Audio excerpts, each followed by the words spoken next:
18 ಎಂಎಲ್ಎಗಳ ಅಮಾನತು ಪ್ರಕರಣಕ್ಕೆ ಸಂಬಂಧಪಟ್ಟಂತೆ ಪಕ್ಷದ ನಾಯಕರ ನಡೆಗೆ ಸ್ವಪಕ್ಷದ ಶಾಸಕರೇ ಅಸಮಾಧಾನವನ್ನು ಹೊರಹಾಕ್ತಾ ಇದ್ದಾರೆ. ಈಗಾಗಲೇ ಬಿಜೆಪಿಯ 18 ಎಂಎಲ್ಎಗಳನ್ನ ಅಮಾನತುಗೊಳಿಸಲಾಗಿತ್ತು. ಸಭೆ ನಡೀತಾ ಇರುವ ವಿಧಾನಸಭೆಯಲ್ಲೇ. ಬಟ್ ಇದಕ್ಕೆ ಸಂಬಂಧಪಟ್ಟಂತೆ ಪಕ್ಷದ ನಾಯಕರ ನಡೆಗೆ ಈಗ ಸ್ವಪಕ್ಷದಲ್ಲಿನೇ ಶಾಸಕರು ಅಸಮಾಧಾನವನ್ನ ವ್ಯಕ್ತಪಡಿಸಿದ್ದಾರೆ. ಹೋರಾಟದ ಹೆಸರಲ್ಲಿ ಇತರೆ ಶಾಸಕರನ್ನ ಕಡೆಗಣನೆ ಮಾಡ್ತಿದ್ದೀರಾ ಅನ್ನುವಂತ ಆರೋಪ ಇಲ್ಲಿ ಕೇಳಿ ಬರ್ತಾ ಇದೆ.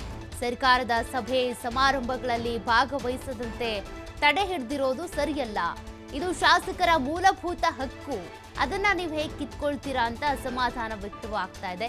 ಹೋರಾಟದ ಹೆಸರಲ್ಲಿ ಇದನ್ನ ನೀವು ಮೊಟಕುಗೊಳಿಸೋದು ಬೇಡ ಅಂತ ಸ್ವಪಕ್ಷದ ನಾಯಕರ ವಿರುದ್ಧ ಶಾಸಕರು ಅಸಮಾಧಾನವನ್ನ ಬೇಸರವನ್ನ ಹೊರಹಾಕ್ತಾ ಇದ್ದಾರೆ. 18 ಜನ ಎಂಎಲ್ಎಗಳೇನೋ ಅಮಾನತಾಗಿದ್ದಾರೆ ನಿಜ.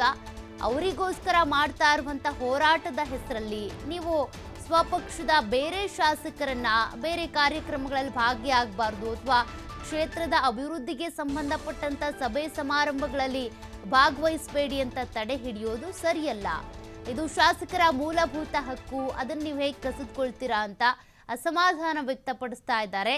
ಸ್ವಪಕ್ಷದ ವಿರುದ್ಧನೇ ಸ್ವಪಕ್ಷದ ಶಾಸಕರ ಅಸಮಾಧಾನ ಇದು. ಒಟ್ಟು 18 ಎಂಎಲ್ಎಗಳನ್ನ ವಿಧಾನಸಭೆಯ ಕಲಾಪದ ಸಂದರ್ಭದಲ್ಲಿನೇ ಅಮಾನತುಗೊಳಿಸಲಾಗಿತ್ತು. ಅವರನ್ನ ಮತ್ತೆ ವಾಪಸ್ ಅವರ ಹಕ್ಕನ್ನು ಅವ್ರಿಗೆ ಕೊಡಿ ಅಂತೇಳಿ ಈಗಾಗಲೇ ವಿಪಕ್ಷ ನಾಯಕ ಆರ್ ಅಶೋಕ್ ಸೇರಿದಂತೆ ರಾಜ್ಯಪಾಲ ತಾವರ್ ಚಂದ್ ಗೆಹ್ಲೋಟ್ ಅವರಿಗೆ ಪತ್ರವನ್ನು ಕೂಡ ಬರೆದಿದ್ರು. ಆ ಕಡೆಯಿಂದ ತಾವರ್ ಚಂದ್ ಗೆಹ್ಲೋಟ್ ಅವರು ಕೂಡ ಸ್ಪೀಕರ್ ಯುಟಿ ಖಾದರ್ ಹಾಗೂ ಸಿಎಂ ಸಿದ್ದರಾಮಯ್ಯನವರಿಗೂ ಪತ್ರವನ್ನು ಬರೆದಿದ್ರು. ಅಮಾನತನ್ನ ವಾಪಸ್ ಪಡೆದುಕೊಳ್ಳೋದ್ರ ಬಗ್ಗೆ ಏನಾದರೂ ನೋಡಿ ಕ್ರಮ ವಹಿಸಿ ಅವರವರ ಹಕ್ಕುಗಳನ್ನ ಅವ್ರಿಗೆ ಕೊಡಿ ಅಂತ. ಬಟ್ ಅದರ ಮಧ್ಯದಲ್ಲಿ ಆಗ್ತಾ ಇರುವಂಥ ಡೆವಲಪ್ಮೆಂಟ್ಸ್ಗಳಿದು. ಬಿಜೆಪಿಯಲ್ಲೇ ಒಂದಷ್ಟು ಅಸಮಾಧಾನ ವ್ಯಕ್ತವಾಗ್ತಾ ಇದೆ. ಅವರನ್ನ ನೀವು ಮಹತ್ವಕ್ಕೆ ತೆಗೆದುಕೊಂಡು ಅಥವಾ ಅವ್ರಿಗೆ ಪ್ರಾಮುಖ್ಯತೆ ಕೊಡೋದ್ರ ಮೂಲಕ ಇರುವಂಥ ಬೇರೆ ಶಾಸಕರನ್ನ ಕಡೆಗಣಿಸ್ತಾ ಇದ್ದೀರಾ. ಅವರವರ ಹಕ್ಕು ಅದು. ಅವರವರ ಕ್ಷೇತ್ರ ಸಭೆ ಸಮಾರಂಭ ಕಾರ್ಯಕ್ರಮಗಳಲ್ಲಿ ಅಭಿವೃದ್ಧಿ ಕೆಲಸಗಳಲ್ಲಿ ಭಾಗಿಯಾಗೋದು. ಬಟ್ ಅದನ್ನು ನೀವು ತಡೆ ಹಿಡಿಯೋದು ತಪ್ಪು ಅಂತೇಳಿ. ಯಾಕೆಂದರೆ ಮುಂದೊಂದು ದಿನ ಅಥವಾ ನಾಳೆ ದಿನ ಇವರೆಲ್ಲರೂ ಕೂಡ ಅಮಾನತಿನಿಂದ ರದ್ದಾಗಿ ಮತ್ತೆ ಶಾಸಕ ಸ್ಥಾನ ಪಡ್ಕೊಳ್ಬಹುದು. ಬಟ್ ಅಲ್ಲಿವರೆಗೂ ಇವ್ರು ಬೇರೆ ಉಳಿದಂಥ ಶಾಸಕರು ತಮ್ಮ ಕ್ಷೇತ್ರಕ್ಕೆ ಹೋಗಲಿಲ್ಲ, ಅಭಿವೃದ್ಧಿ ಕೆಲಸಗಳಿಗೆ ಸಂಬಂಧಪಟ್ಟಂತೆ ನೋಡಲಿಲ್ಲ, ಜನರ ಸಮಸ್ಯೆಗಳನ್ನು ಆಲಿಸಲಿಲ್ಲ ಅಂದರೆ ಮತ್ತೆ ಕ್ಷೇತ್ರದತ್ತ ಹೋಗೋದಕ್ಕಾಗಲ್ಲ. ಯಾವ ಮುಖ ಇಟ್ಕೊಂಡು ಹೋಗೋದಕ್ಕಾಗುತ್ತೆ? ನಮ್ಮ ಬಿಜೆಪಿ ಎಂಎಲ್ಎಗಳನ್ನು ಅಮಾನತು ಮಾಡಿದ್ರು, ಹಾಗಾಗಿ ನಾವು ಕ್ಷೇತ್ರದ ಕಡೆ ಬರಲಿಲ್ಲ ಅಂತ ಹೇಳೋದಕ್ಕಾಗುತ್ತಾ? ಹಾಗಾಗಿ ಸಭೆ ಸಮಾರಂಭಗಳಲ್ಲಿ ನಾವು ಬರಲಿಲ್ಲ, ಅಟೆಂಡ್ ಆಗಲಿಲ್ಲ ಅಂತ ಹೇಳೋದಕ್ಕಾಗುತ್ತಾ? ಹಾಗಾಗಿ ಬಿಜೆಪಿಯಲ್ಲೇ ಈಗ ಅಸಮಾಧಾನ ಬೇಸರ ವ್ಯಕ್ತವಾಗ್ತಾ ಇದೆ.